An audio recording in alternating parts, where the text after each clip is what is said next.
Mais uma vez. O ano era 1996, mais especificamente em dezembro, e o Brasil tinha acabado de sair de uma das maiores catástrofes econômicas da história do país, que era a hiperinflação. O Plano Real tinha sido lançado 2 anos antes, em julho de 1994, e tinha funcionado. A inflação, que chegou a mais de 2.000% ao ano, foi finalmente controlada, completamente domada para ela. Em um país confia numa moeda que acabou de ser criada por um país com histórico inflacionário do Brasil. E para dar credibilidade ao real, o governo criou um plano, que era manter o câmbio artificialmente valorizado, o chamado regime de âncora cambial, e pagar juros altíssimos para atrair capital estrangeiro. Quanto mais dólar entrasse no país, mais o real se sustentava. E quanto mais o real se sustentava, mais a inflação ficava sob controle. A taxa Selic nas alturas. E em alguns momentos, passando ali inclusive de 25%. Em dezembro de 96, a resposta que o próprio mercado deu para essa pergunta foi: praticamente ninguém investia na Bolsa de Valores. E em 96, investidor, pessoa física. E é exatamente aí que a nossa história começa. Porque o que aconteceu nos anos seguintes é um dos padrões mais consistentes e mais ignoráveis de uma janela. Uma janela onde quem entendia o que estava acontecendo e tinha coragem de agir. De hoje, eu vou te mostrar esse padrão. Do começo ao fim, dados reais,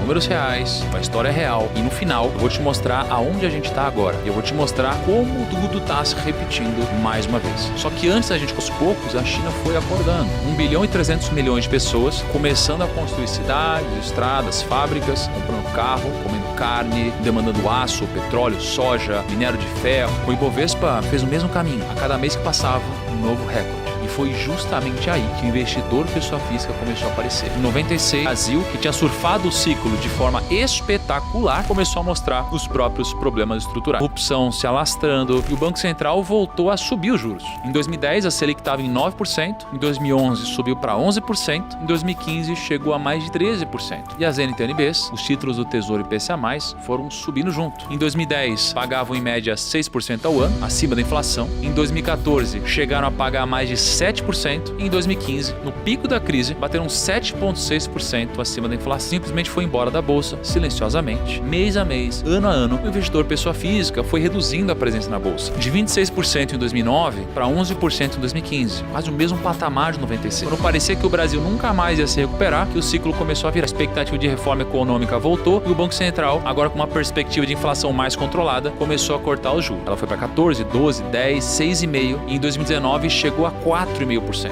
E as NTN-Bs caíram junto, de 7,6% em 2016 para 5,4% em 2017, 5% em 2018 e 3,4% em 2019. E mais uma vez, o dinheiro na renda fixa não rendia mais como antes. E mais uma vez, o investidor pessoa física voltou para a bolsa, de 11,9% em dezembro de 2015 para 26% em 2020. A renda fixa foi perdendo brilho e o investidor pessoa física foi chegando na bolsa de menos de 10% para mais de 30% de participação. E nesse mesmo período, o Ibovespa saiu de 10 mil pontos e chegou a quase 80 mil, 7 vezes em 10 anos. E depois, entre 2010 e 2015, aí o Ibovespa foi de 40 mil para 130 mil pontos, mais 3 vezes, e em 5 aconteceu 2 vezes nos últimos 30 anos. E está documentado com dados reais. Mas, como toda boa história, tem um terceiro ato. Porque em 2020, no auge da pandemia, a Selic chegou ao menor patamar da história do Brasil. Poucos meses, o Ibovespa recuperou e bateu 120 mil pontos. A Selic saiu dos 2% em 2020, atingiu 9% em 2021 e 13% em 2022. E algum tempo depois, em 2025, atingiu 15%. Agora, eu te faço a mesma pergunta que eu te fiz no começo do vídeo. A nossa taxa de juros nesse patamar, por que qualquer pessoa em sã consciência colocaria dinheiro na bolsa? E mais uma vez, pela terceira vez em 30 anos. E no momento que eu gravo esse vídeo, a gente está em 10,7%. O menor percentual de participação do investidor pessoa física na bolsa brasileira desde que esse dado começou a ser medido, em 94. Mais baixo que em 96, quando o Plano Real tinha 2 anos de vida e a hiperinflação tinha acabado de ser domada. Mais baixo que no impeachment da Dilma. Mais baixo do que em qualquer momento dos últimos 30 anos. E o ciclo está se repetindo mais uma vez. Eu te garanto que ele vai acontecer ainda mais diversas vezes nos próximos 30 anos. O investidor pessoa física tem um comportamento extremamente previsível em relação à bolsa de valores. Agora, quais são os próximos passos desse novo ciclo? Só que quem investiu na bolsa nesse mesmo período teve um retorno de 811%. E agora em 2026, a participação do investidor pessoa física na bolsa está no menor patamar da história em 10,7%, quando a janela de desconto abrir. São Passam 24 horas e depois o preço volta ao normal. Eu disse lá no começo que esse padrão se repetiu ao longo de 30 anos da história do mercado brasileiro. Em 96, que veio depois, foi o maior ciclo de commodities do século. A bolsa entregou 811%, o Ibovespa triplicou em menos de 5 anos. E nesse exato momento, o investidor PF está em 10,7%. Pessoas comuns ficaram milionárias e está acontecendo de novo.